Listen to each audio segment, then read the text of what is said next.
사도신경으로 신앙을 고백하시겠습니다. 전능하사 천지를 만드신 하나님 아버지를 내가 믿사오며 그 외아들 우리 주 예수 그리스도를 믿사오니 이는 성령으로 잉태하사 동정녀 마리아에게 나시고 본디오 빌라도에게 고난을 받으사 십자가에 못 박혀 죽으시고 장사한 지 사흘 만에 죽은 자 가운데서 다시 살아나시며 하늘에 오르사 전능하신 하나님 우편에 앉아 계시다가 저리로서 산 자와 죽은 자를 심판하러 오시리라.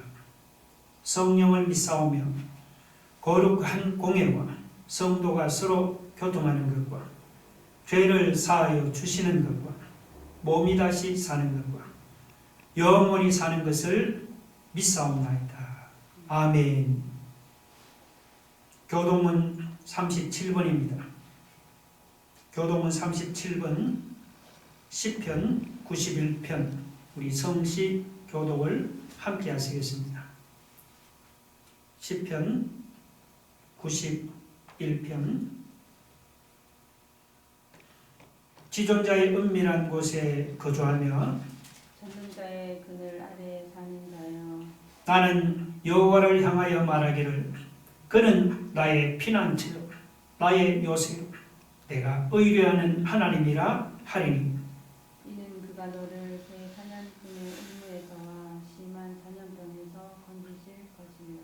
그가 너를 그의 깃으로 덮으시리니 내가 그의 날개 아래 피하리로다. 그의 진실함은 방패와 손방패와 하시니 1000명이 내 우연편에서 10,000명이 내 오른쪽에서 떨어지나 이 재앙이 내게 가까이 못하리로다. 그가 너를 위하여 그의 천사들을 명령하사 내 모든 길에서 너를 지키게 하신다. 다 같이 하나님이 이르시되 그가 나를 사랑한즉 내가 그를 건지리라. 그가 내 이름을 안즉 내가 그를 높이리라. 아멘. 기도하겠습니다. 하나님, 코로나로 인해서 예배당에 함께 모여 예배 드리지를 못하고 이렇게 영상으로 예배를 드리게 되었습니다. 주님, 속히 코로나가 종식되어서 우리 성도들이 함께 모여서 하나님께 예배 드리기를 원합니다. 이 땅의 방역에 수고하는 모든 분들과 의사 간호사들과 자원봉사자들의 건강을 지켜 주옵소서. 확진자들은 속히 건강을 회복하고 더 이상 이 땅에 감염자가 생기지 않도록 주님이 지켜보아여 주옵소서. 주님, 이런 전염병을 통해서 우리 자신을 돌아보면서 우리의 탐욕과 우리의 교만과 우리의 죄를 회개하게 하여 주옵소서. 이 시간 우리가 드리는 이 예배와 하나님 찬송과 기도를 주님이 기쁘게 받으시고 세상에 지친 우리의 몸과 영혼과 마음을 회복시켜 주옵소서. 오늘도 주님이 주시는 은혜로 힘을 얻어서 우리 성도들이 한 주간 동안 세상에서 승리하며 살아갈 수 있도록 축복하여 주옵소서. 예수님 이름으로 기도했습니다. 아멘. 하나님 말씀을 함께 같이 보겠습니다. 이사야 32장 1절로 8절입니다. 하나님 말씀 이사야 32장 1절로 8절입니다. 한 절씩 교독하시겠습니다. 구약 성경 1004쪽입니다. 보라, 장차 한 왕이 공의로 통치할 것이요 방백들이 정의로 다스릴 것이며 또 그 사람은 광풍을 피하는 곳, 폭우를 가리는 곳 같을 것이며 마른 땅에 냇물 같을 것이며 곤비한 땅에 큰 바위 그늘 같으리니 보는 자의 눈이 감기지 아니할 것이요 듣는 자가 귀를 기울일 것이며 조급한 자의 마음이 지식을 깨닫고 어눌한 자의 혀가 민첩하여 말을 분명히 할 것이라. 어리석은 자를 다시 존귀하다 부르지 아니하겠고 우둔한 자를 다시 존귀한 자라 말하지 아니하리니 이는 어리석은 자는 어리석은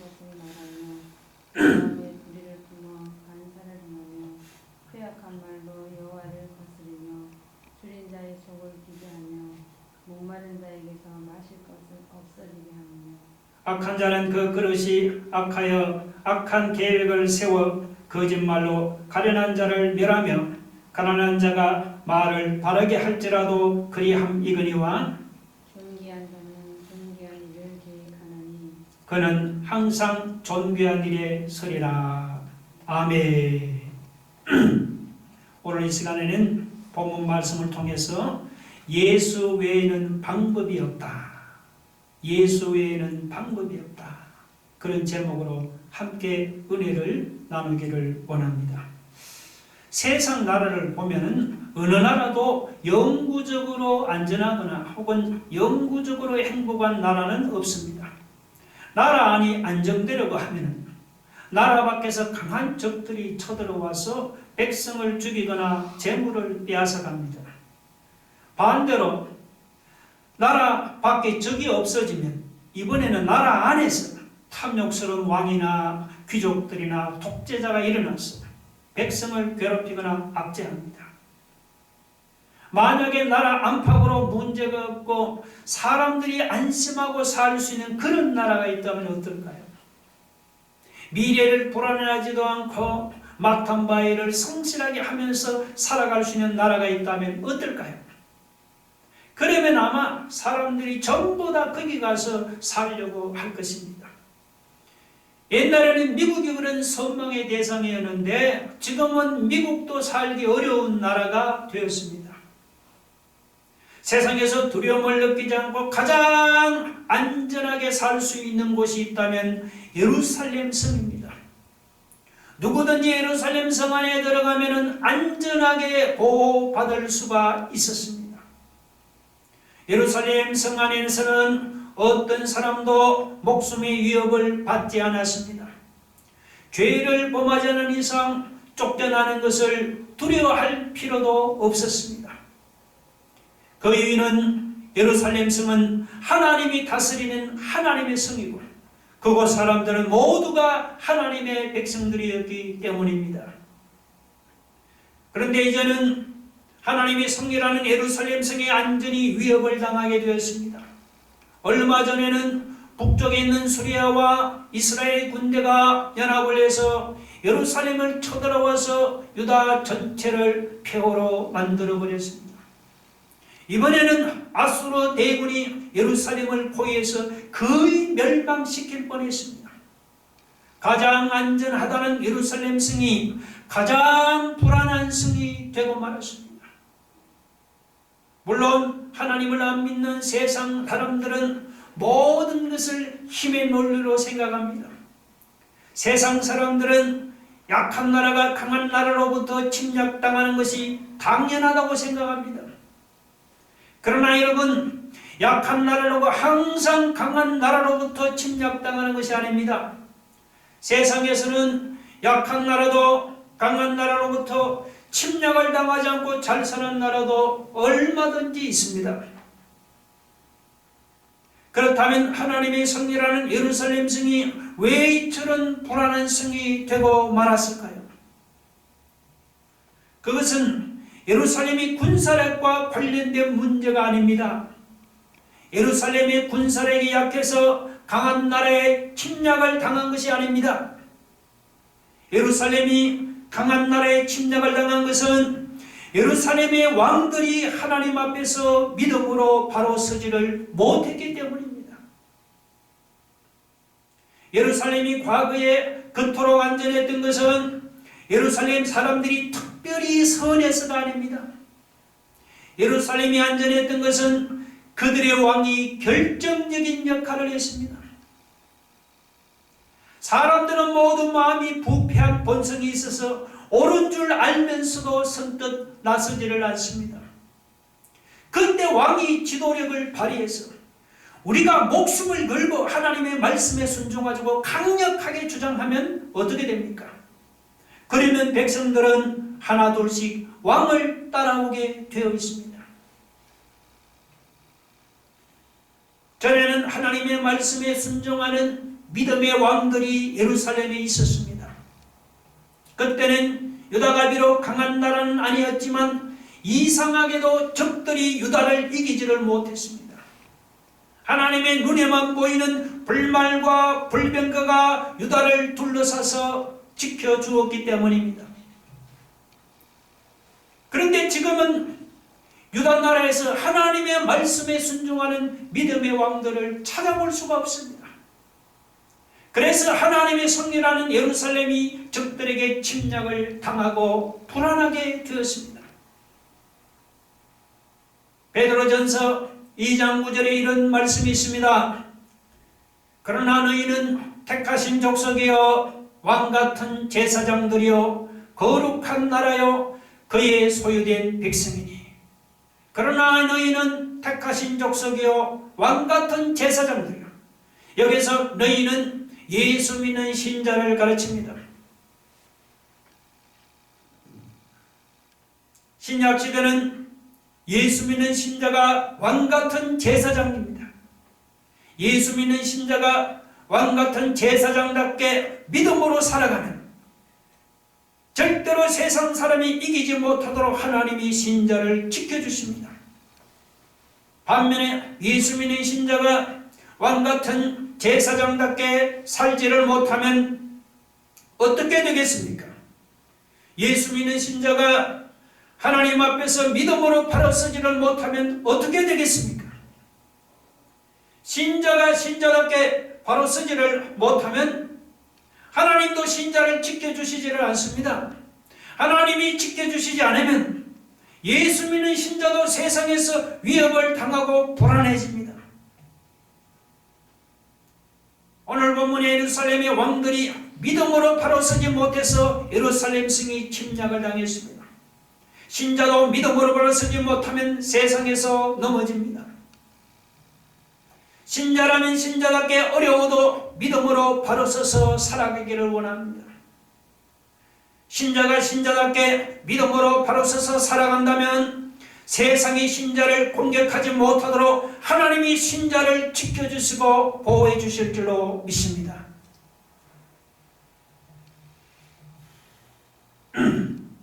본문 1절을 보시면 보라 장차 한 왕이 공의로 통치할 것이요 방백들이 정의로 다스릴 것이며 라고 했습니다. 여기서 이 보라는 말은 앞으로 예루살렘에 어떤 획기적인 변화가 생길 것을 암시합니다. 지금까지는 예루살렘에서 하나님의 말씀에 순종하는 믿음의 왕들을 찾아볼 수가 없었습니다. 그래서 하나님의 도성이라는 예루살렘이 아수르의 침략을 당하는 불안한 성이 되고 말았습니다. 그런데 앞으로는 지금과는 달리 공의로 다스리는 한 왕이 일어나고 그의 방백들도 정의로 다스리는 이러한 획기적인 변화가 일어나는 때가 온다는 것입니다. 그러면 여기서 이 공의와 정의로 통치하는 왕이 구체적으로 어떤 일을 합니까? 2절의 그 사람은 1절에 공의와 정의로 통치하는 왕을 가르칩니다. 2절을 보시면 이 공의로 통치하는 왕은 광풍을 피하고 폭우를 가리는 일을 합니다. 마른 땅에 냇물 같을 것이며 곤비한 땅에 큰 바위 그늘과 같은 일을 하는 사람이 누구죠? 바로 정의로 통치하는 왕입니다. 예를 들어 여러분 어떤 사람이 거친 광야에서 광풍과 폭우를 만났다고 합시다. 혹은 뜨거운 태양이 내리쬐는 마른 땅이나 곤비한 땅을 물도 없이 여행한다고 합시다. 그때 광풍이나 폭우를 피하는 것이 없다면 비를 맞고 추위에 떨다가 꼼짝없이 죽을 수밖에 없습니다.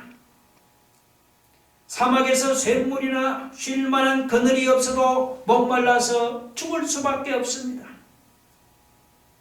그런데 마른 땅에서 기진해서 죽어가다가도 시원한 샘물이나 더위를 피할 수 있는 바위 그늘을 만나면 다시 살아나죠.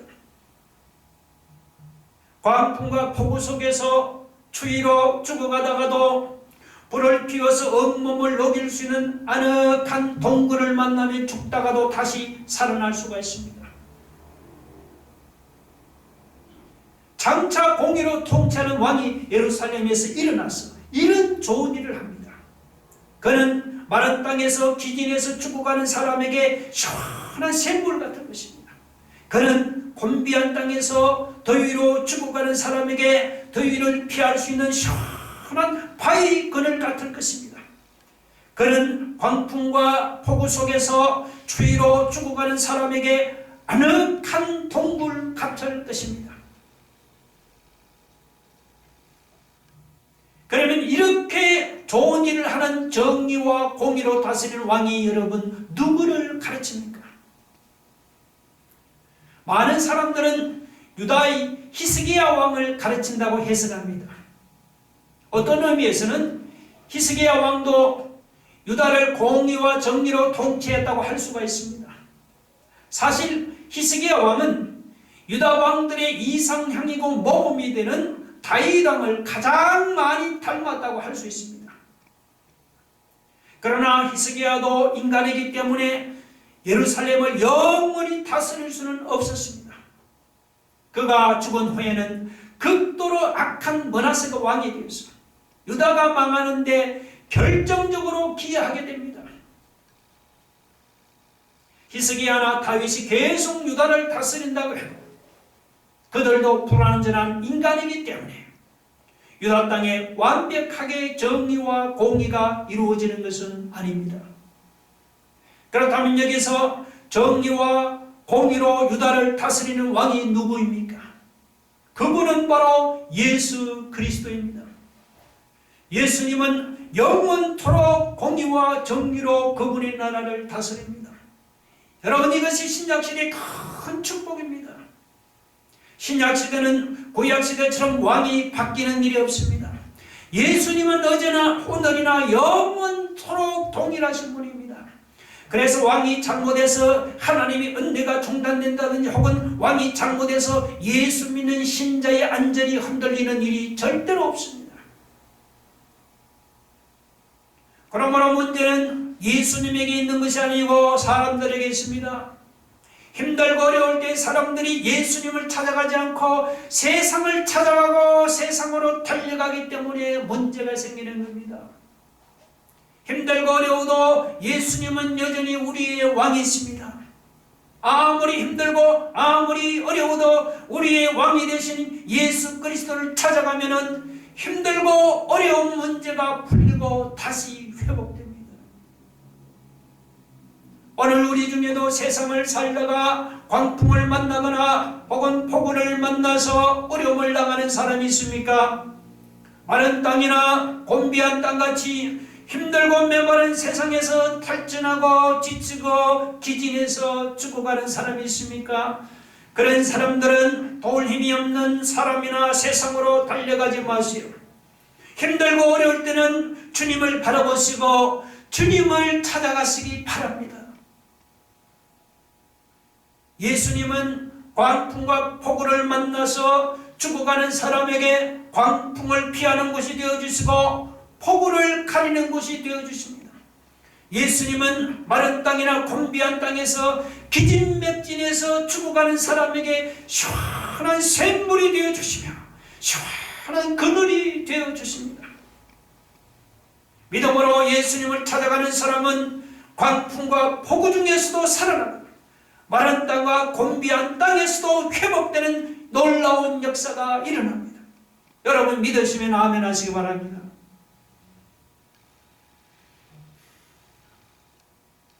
공의와 정의로 다스리는 왕이 오시면 우리에게 광풍을 피하는 곳이나 폭우를 가려주는 곳이 되어주십니다. 마른 땅에 냇물과 곤비한 땅에 큰 바위 그늘이 되어주십니다. 그렇다고 본문은 단순히 그것만을 말하는 것이 아닙니다. 오늘 본문 3절 4절을 보시면 공의와 정의로 다스리는 왕이 오시면은 각 사람 속에 있는 근본적인 장애가 치료가 됩니다. 첫째, 공의와 정의로 다스리는 왕이 오시면 맹인이 눈을 뜨고 듣지 못하는 사람의 귀가 열리는 일이 일어납니다. 여러분 3절 보세요.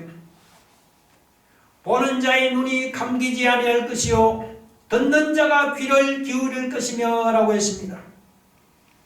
여기서 보는 자의 눈이 감기지 않는다는 말은 사람의 눈이 영적으로 밝아져서 하나님을 알게 된다는 그런 뜻입니다.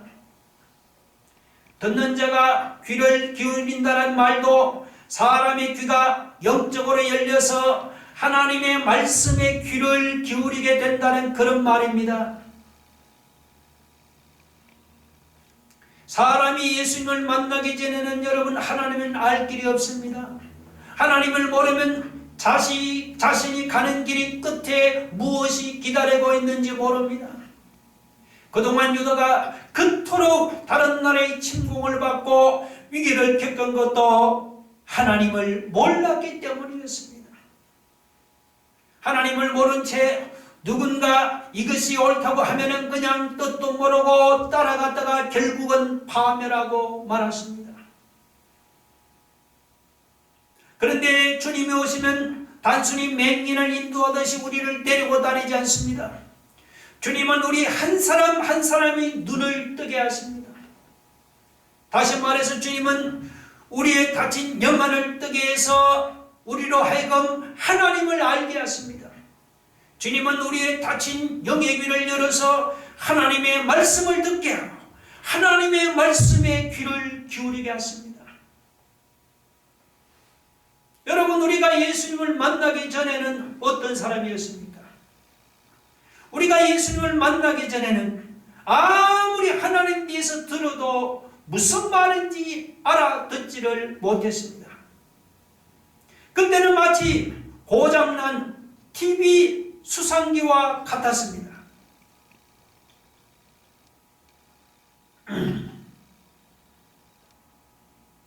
고장난 TV는 여러분, 방송국에서 아무리 전파를 보내도 화면이 나오지는 않습니다.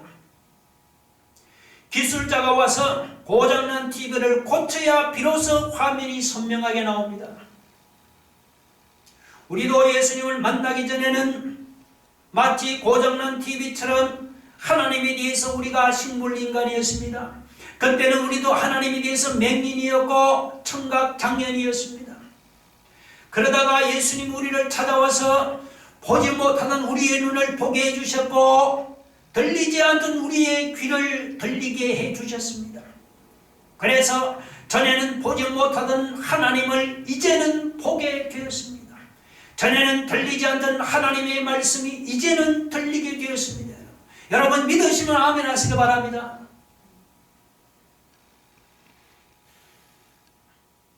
공의와 정의로 다스리는 왕이 오시면 두 번째, 조급한 자의 마음이 지식을 깨닫고 어눌한 자의 혀가 민첩해져서 말을 분명히 하게 되는 이런 일들이 일어납니다. 4절에 보면 조급한 자의 마음이 지식을 깨닫고 어눌한 자의 혀가 민첩하여 말을 분명히 할 것이라 했습니다. 여기서 이 조급한 자는 어떤 사람이냐?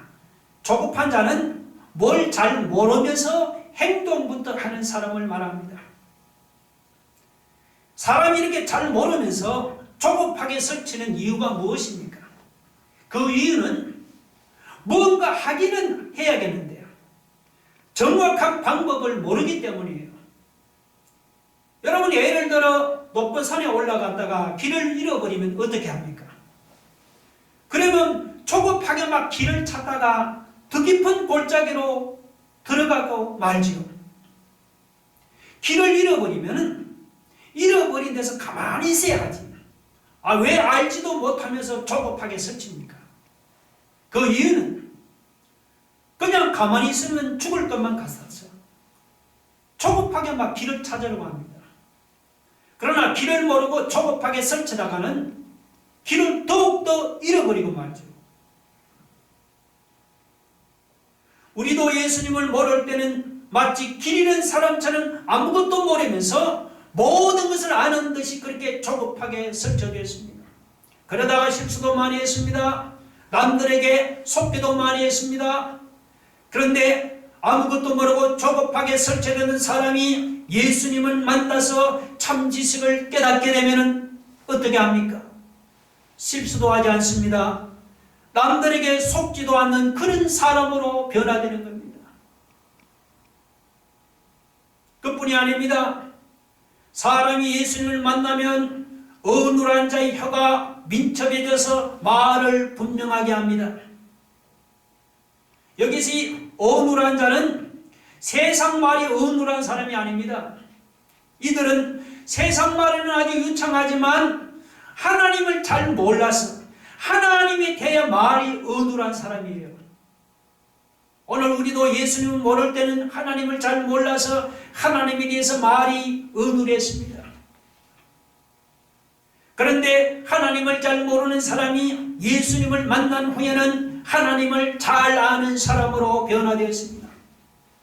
하나님에 대해서 어눌했던 혀가 예수님을 만난 후에는 하나님에 대하여 분명하고 확신 있는 혀로 변화되었습니다. 전에는 어눌했던 혀가 이제는 예수님을 만난 후에는 하나님을 모르는 사람에게 담대히 하나님을 전하는 불의 혀로 변화되었습니다. 오늘 우리에게 이런 놀라운 변화를 가져다 주신 예수님께 감사와 찬양과 영광을 돌리기를 주의 이름으로 축원합니다.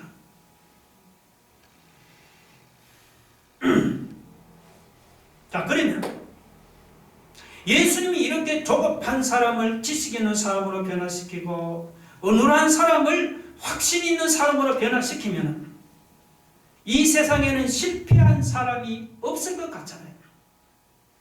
그런데도 세상에는 여전히 악하고 거짓된 사람들이 있습니다. 5절에 어리석은 자, 우둔한 자는 유다의 거짓된 왕을 가르칩니다. 예를 들면 아하스 왕이나 혹은 므낫세 같은 왕들을 가르칩니다. 이들은 유다 백성을 인간의 머리와 인간의 방법으로 이끌었습니다. 이렇게 세상적인 방법으로 나라를 다스리면 처음에는 잘 되는 것 같지만 나중에 가서 보면 어떻게 망하고 맙니다. 어리석은 자나 우둔한 자는 맹인이 맹인을 인도하는 행동을 하는 자입니다. 맹인이 맹인을 인도하면 여러분 아무리 열심히 길을 가더라도 함께 구덩이에 빠질 수밖에 없습니다. 그러나 신약시대는 구약시대와 다르죠. 신약시대는 신자들이 성령을 물붓듯이 풍성하게 받았습니다. 그래서 신약시대는 신자들이 하나님의 진리를 잘 분별할 수가 있습니다. 그래서 신자들이 거짓 인도자를 따라가지는 않습니다. 신약시대는 신자들이 어리석고 우둔한 자에게 더 이상 속지를 않습니다. 오늘 5절에 어리석은 자를 다시 존귀하다 부르지 아니하겠고 우둔한 자를 다시 존귀한 자라 말하지 아니하리라는 구절이 바로 그런 뜻입니다. 반면에 이 구약시대 유다 왕들은 자기 나름대로는 백성들을 위한다고 많은 일을 했습니다. 근데 결과는 6절에 보면 패역한 말로 하나님을 거스리며 줄인 자의 속을 비게 하며 목마른 자에게서 마실 것을 없어지게 했습니다. 그 이유가 무엇입니까?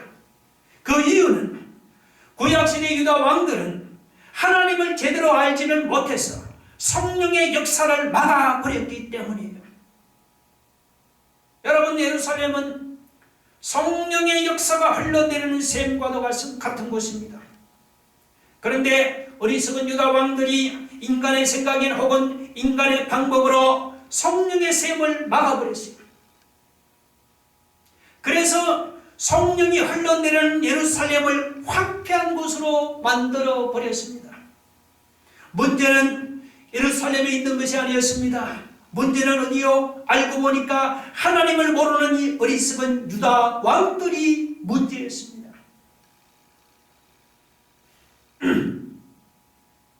7절에 나오는 악한 자도 5절에 나오는 어리석은 자와 같습니다. 이들이 남을 속이려고 해서 속이는 것이 아닙니다. 자기들이 하나님을 보지 못하니까 어쩔 수 없이 남을 속이고 남을 잘못된 길로 인도할 수밖에 없는 거예요. 사람이 여러분 이런 악한 자에게 속지 않으려면 어떻게 해야 합니까? 예수님을 믿고 성령을 선물로 받아야 합니다. 그 외에는 다른 방법이 없습니다. 그러면 이렇게 어리석은 자, 우둔한 자, 악한 자가 예수 믿고 성령을 받으면 어떻게 변합니까? 어리석은 자, 우둔한 자, 악한 자가 예수 믿고 성령을 받으면 존귀한 자로 변한다고 했습니다. 8절에 존귀한 자는 존귀한 일을 계획하나니 그는 항상 존귀한 일에 서리라는 구절이 바로 그런 뜻입니다. 여기서 이 존귀하다는 말은 고상하다는 그런 뜻입니다. 고상하다. 7절을 보면 악한 자는 그 그릇이 악하다고 했습니다. 그릇이 악하니까 악한 계획이 나올 수밖에 없습니다. 그런데 이렇게 악한 자가 예수 믿고 성령을 받으면 어떻게 됩니까? 고상한 자로 변하고 존귀한 자로 변합니다. 악한 자는 그릇이 악해서 악한 계획을 세우고 악한 일만 행하지만 존귀한 자는 그릇이 존귀해서 항상 존귀한 일을 계획하고 존귀한 일만 행하는 사람이에요. 여러분, 우리가 사는 세상에는 악한 유다 왕들처럼 악한 계획을 세우고 악한 일만 행하는 악한 사람들이 얼마나 많은지 몰라요. 이런 악한 사람들이 덕실덕실거리는 악한 세상에서 우리가 어떻게 하면 악한 사람들에게 속지 않을 수가 있을까요? 사람이 이런 악한 사람들에게 속지 않으려면 예수 믿고 성령을 받는 것 말고는 다른 방법이 없습니다. 오늘 우리 중에 교회는 다니지만 달라진 것이 별로 없습니까? 말이나 행동이나 생각이 교회 다니기 전이나 교회 다닌 후나 달라진 것이 없습니까?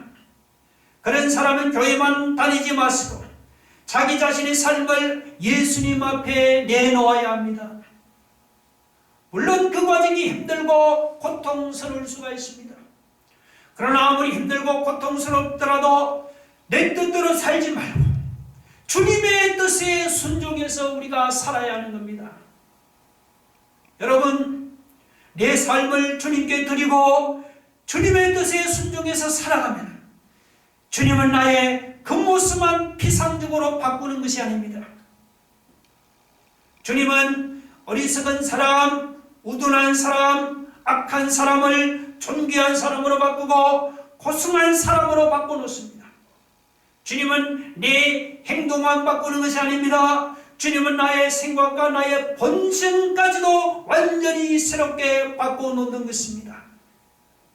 오늘 이 시간 여러분, 예수님 외에는 다른 방법이 없습니다. 오늘 우리의 삶을 주님께 드리고 여러분 주님의 뜻에 순종해서 살아가겠다고 결심하고 다짐하는 이 시간이 되기를 주의 이름으로 축원합니다. 다 같이 눈을 감고 가슴에 두 손을 모아보세요. 여러분, 예수 외에는 다른 방법이 없습니다.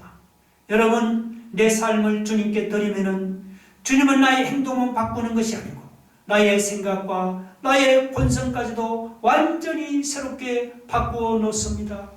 여러분, 우리가 주님을 만나면 전에는 보지 못하던 하나님을 보게 되고 전에는 들리지 않던 말씀이 들리고 우리가 주님을 만나면 전에는 어눌했던 혀가 담대히 하나님을 전하는 불의 혀로 변화됩니다. 여러분, 예수님이 어떤 분입니까? 예수님은 광풍과 폭우를 가르는 것이요, 예수님은 마른 땅과 곤비한 땅의 샘물과 시원한 그늘이 되어주십니다. 믿음으로 예수님을 찾아가는 사람은 광풍과 폭우 중에도 살아나고 마른 땅과 곤비한 땅에서도 회복되는 역사가 나타납니다. 예수 외에는 다른 방법이 없습니다. 이 시간 주님을 만나기를 소망합니다. 이 시간 주님께 내 삶을 드립니다. 한번 다 같이 한번 통성으로 기도합시다. 할렐루야. 하나님 아버지, 예수님 외에는 다른 방법이 없습니다. 하나님 아버지, 주님을 만나면 전에는 보지 못하던 하나님을 보게 되고 전에는 들리지 않던 말씀이 들리고 전에는 어눌했던 혀가 담대히 하나님을 전하는 불의 혀로 변화된다고 했습니다. 주님 예수님이 어떤 분입니까? 예수님은 광풍과 폭우를 가르는 것이요, 예수님은 마른 땅과 곤비한 땅의 샘물과 시원한 그늘이 되어주시는 분이요, 하나님 아버지, 믿음으로 예수님을 찾아가는 사람은 광풍과 폭우 중에도 살아나고 마른 땅과 곤비한 땅에서도 회복되는 역사가 일어난다고 했습니다. 오늘 이 시간 사랑하는 성도들, 하나님 예수에는 다른 방법이 없어서 오늘 이 시간 주님을 찾아가기를 원합니다.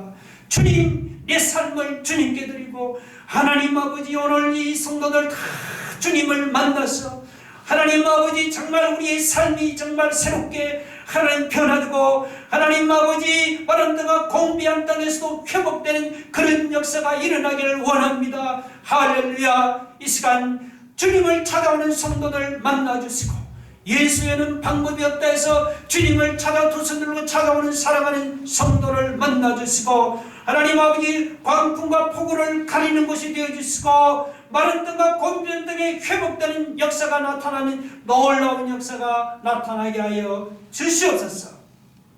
예수님 이름으로 기도 올려옵나이다. 아멘.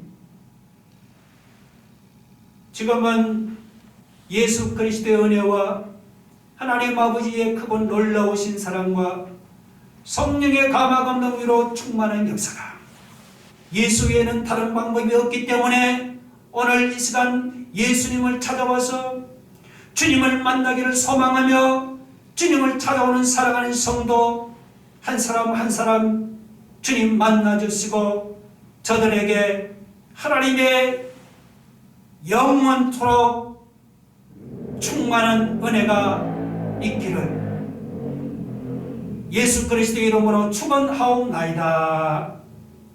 아멘.